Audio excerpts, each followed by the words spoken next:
Later on tonight, May 25th at 8 p.m. Pacific Time, the live servers for PUBG on Xbox One and PS4 will go under maintenance. Maintenance is scheduled to last about 4 hours, but after that time is up, Update 7.2 will be available on the live servers. This update has been on the PTS for about a week now, so you've had a chance to go out and try the new ranked mode and try some of the new weapon balance changes if you wanted to play. But I know that the PTS isn't very popular. A lot of players don't even bother with it. They don't download it. They just wait for the updates to hit the live servers, which is understandable. And without a doubt, the biggest thing with Update 7.2 is the addition of ranked mode.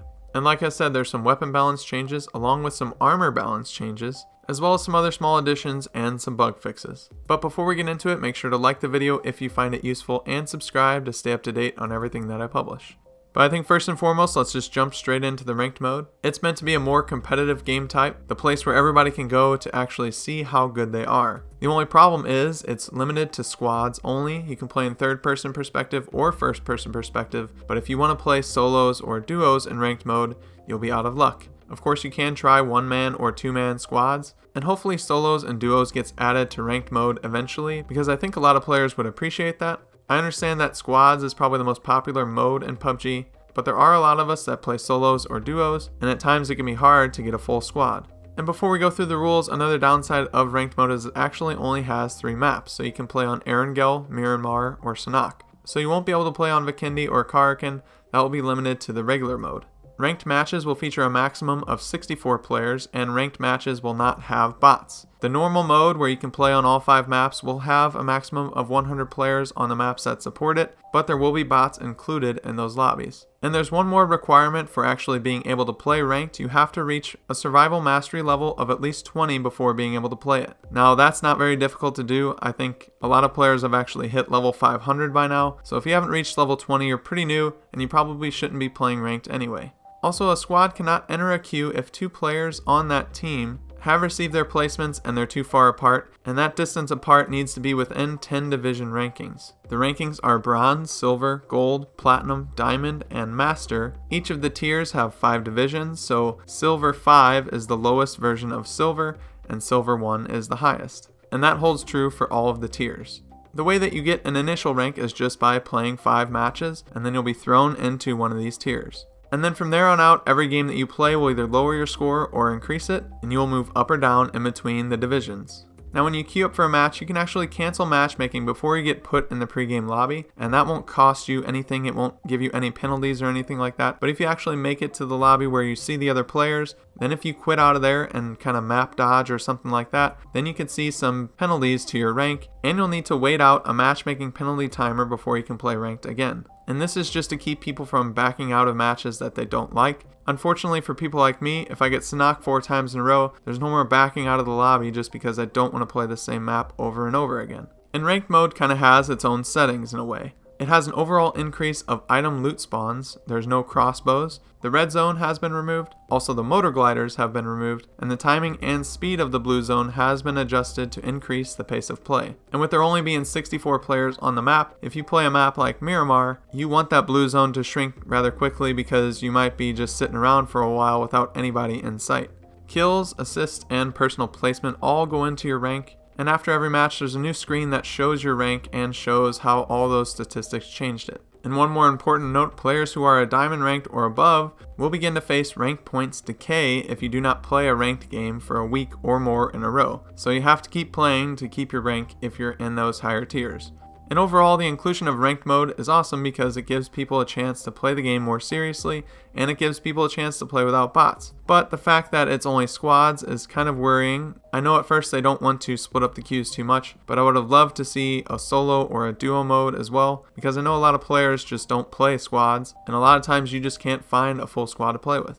I really wish when update 7.1 that we had some kind of mode like this just so we can avoid bots if we wanted to, because I feel like the inclusion of bots without a way to avoid them turned off a lot of players to the game. I know for me, I haven't played the game in a couple weeks, and that's really saying something because I've pretty much played PUBG since the day it came out on Xbox. But even if you're not a serious player, or you're not very good, or you just don't want to play a more serious mode, one thing this will actually do, having a ranked mode, a lot of the cheaters are actually going to go flocking towards ranked mode because they want to show how awesome they are to their friends. And what better way to show off your non-skills by using cheating things than jumping straight into ranked mode? So at the very least, if you want to avoid cheaters, this might provide a way to do that. You can play the normal mode, and hopefully a lot of the cheaters have moved on. And if they don't get caught, at least that gives them a different little playground to play on so they can cheat away and show off how great they are to their little friends online.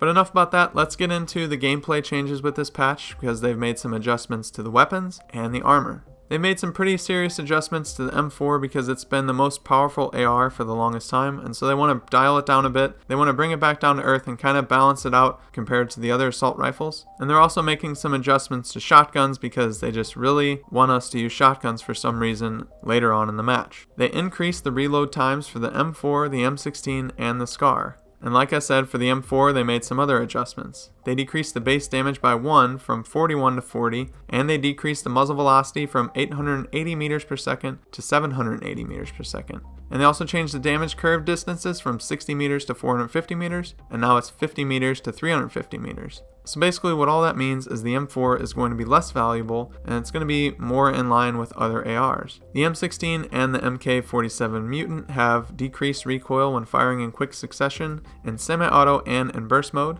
and they also added tracers to the gun which only the user can see, making the M16 and the Mutant a little bit more viable and making it a better DMR replacement. And something I'm pretty excited for, the barrel is getting adjusted. They increased the muzzle velocity from 680 meters per second to 740, and they decreased the recoil, which we all know the barrel is kind of hard to control, so it's nice to see it get some adjustments. Now as far as shotguns are concerned, they made some body damage multiplier changes. They increased the hipfire accuracy, decreased accuracy penalty during movement, and they decreased the damage drop over distance for all shotguns. For the S12K, the extended and extended quick draw magazines now hold 10 rounds instead of 7, and the suppressor will add slight pellet spread reduction, which is 2/3 of what the choke would give you. And they increased the reload speed for the S1897 and the sawed-off shotguns.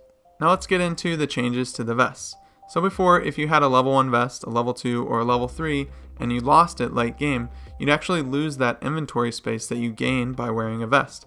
And this can be crucial. You might not be able to pick up that first aid that you need, or that frag grenade, or that ammo. But now after this change, which I think is a really good change, the vest will actually stay on you. It just won't provide very much protection, but it will keep that inventory space that you got before. But it's not completely useless just because it's damaged all the way down to 0. It actually provides 20% protection and slight aim punch reduction even though it's destroyed. And this 20% stays the same no matter what level of vest you have, but overall I think this is a really positive change for the armor.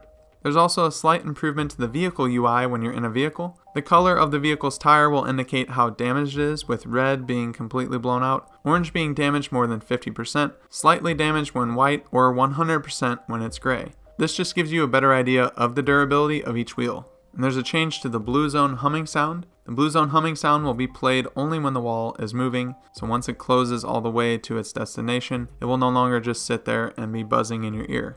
And the last thing here, they made some adjustments to Vikendi.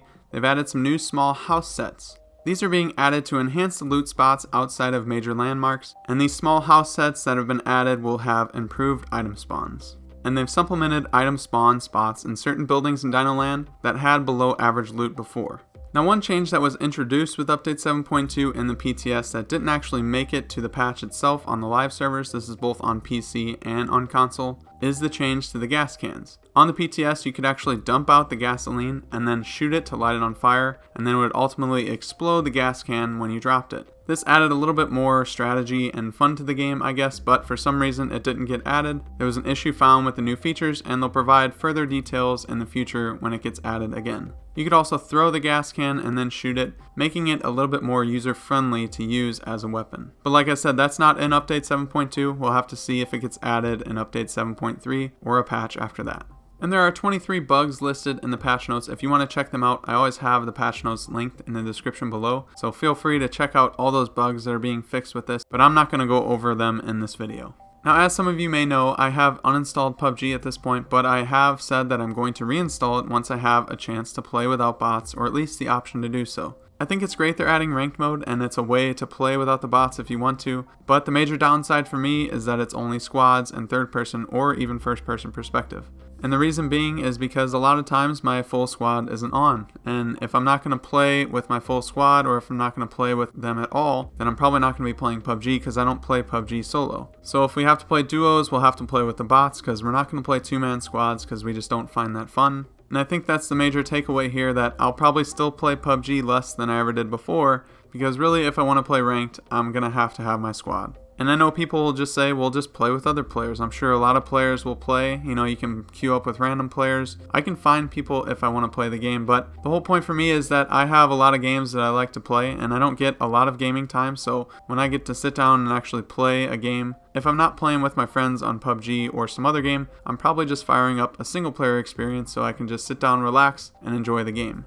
But you guys will have to let me know what you think in the comment section below. I'm interested to hear what you guys say. Are you still enjoying PUBG regardless of what they've done in this season? Or are you going to even give ranked mode a shot? Also, make sure to like the video if you found it useful and subscribe to stay up to date on everything that I publish. I'm hoping over the next month or so that something else comes out for Crossfire X, just something, anything, any kind of news story, so we can go over that, because I think once that game starts rolling and once we get some more information, I'm going to be really excited to move forward and kind of dig deeper into that game and figure out what it's going to be like, talk about all the different modes it's going to have, and just be excited for a new game that's coming out. Don't get me wrong, PUBG has been a blast to cover over the last 2.5 years, and while lately I haven't agreed with every decision that they've made, it's still my very favorite game to play with friends online. But there always comes a point in time when things come to an end, and it might just be time to move on. But that's something for another date. We don't even know if Crossfire X is actually coming out in 2020 because we just haven't seen any information since November of last year. But I just like to give you guys an update on where the channel is going and, you know, the different content that I'll create. But that's going to do it for this one. I hope you guys enjoyed. Thanks for watching. But with all that said,